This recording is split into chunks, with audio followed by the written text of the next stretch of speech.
जय। शंकर उमा की जय। सब बहना न राम राम। आज से मास का महीना शुरू हो गया है, तो भगवान कहते हैं कि सबसे प्रिय मुझे कार्तिक मास का स्नान जो करता है, दूसरा है मुझे माह मास, और तीसरा है मुझे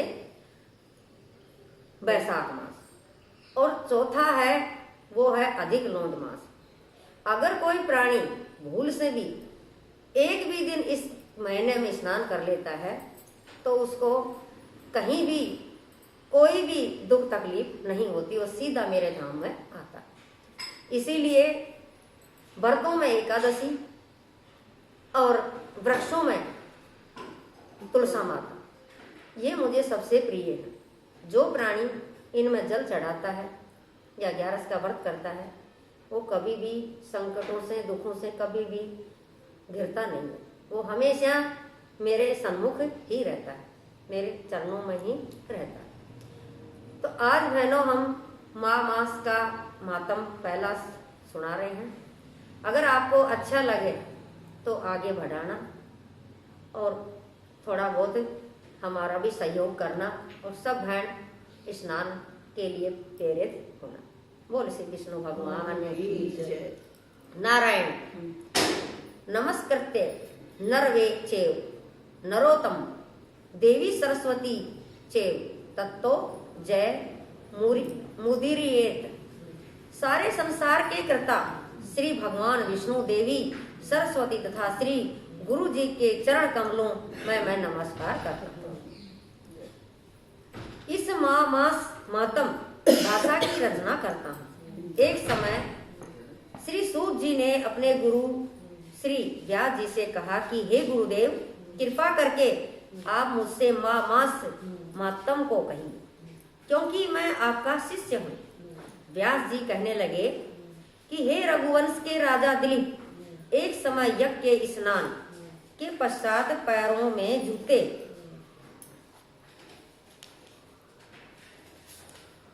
और सुंदर वस्त्र पहनकर शिकार की सामग्री से युक्त कवच और शोभामान्य आभूषण पहने हुए अपने सिपाहियों से घिरे हुए जंगल में शिकार खेलने के लिए अपनी नगरी से बाहर निकले। राजा दिलीप, उनके सिपाही जंगल में शिकार के लिए मृग, व्याघ, सिंह आदि जंतुओं की तलाश में इधर उधर फिरने लगे।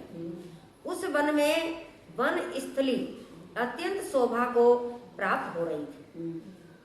वन में कहीं वृक्षों पर मोर नाच रहे थे, कहीं कहीं मृगों के झुंड फिरते थे, कहीं गीदड़ अपना भयंकर शब्द कर रहे थे, कहीं गेंडों का समूह हाथियों के साथ समान फिर रहा था, कहीं वृक्षों के कोठरों में बैठे हुए उल्लू अपना भयानक शब्द कर रहे थे, कहीं सिंहों के पद चिन्हों के साथ घायल मृगों के रक्त से भूमि लाल हो रही, कहीं दूध से भरी थनों वाली सुंदर भैंसें फिर रही, कहीं पर गंधित पुष्प हरी हरी लताएं वन की शोभा को बढ़ा रही थी, कहीं बड़े बड़े अजगर और उनकी केचुलियों भी पड़ी हुई थी। उसी समय राजा के सिपाहियों के बाजे की आवाज सुनकर एक मृग वन में से निकलकर भागने लगा और बड़ी बड़ी चौकड़ियां मारता हुआ आगे बढ़ा। राजा ने उसके पीछे अपना घोड़ा दौड़ा, परंतु मृग पूर्ण शक्ति से भागने लगा।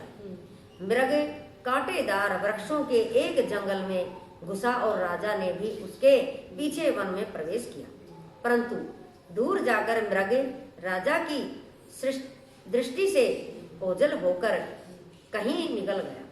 राजा निर्जल वन में अपने सैनिकों सहित प्यास के मारे अति दुखी हो गया।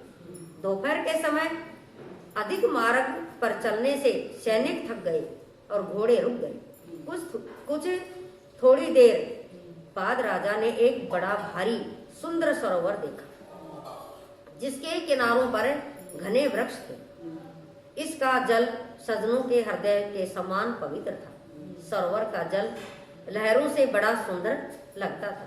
जल में अनेक प्रकार के जल जंतु, मछलियां आदि स्वच्छता से इधर उधर फिर रहे थे।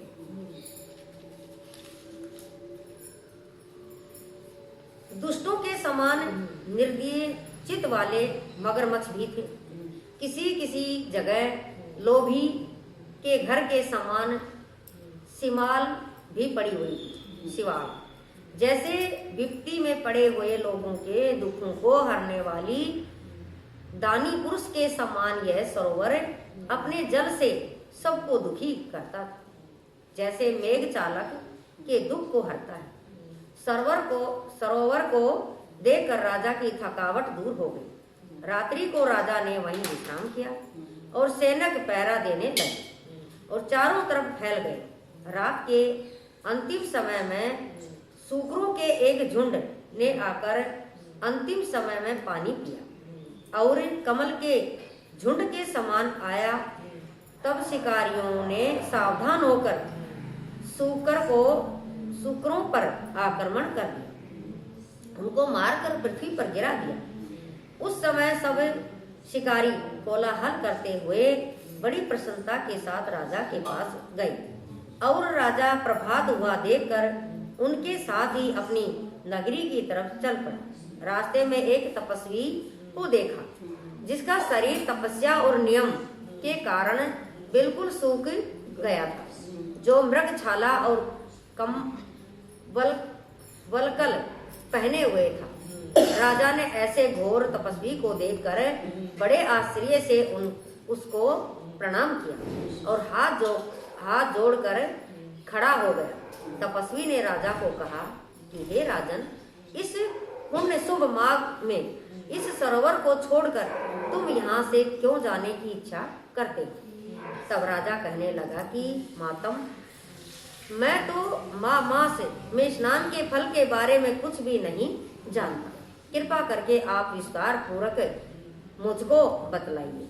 बोले विष्णु भगवान की जय, शंकर माँ की जय।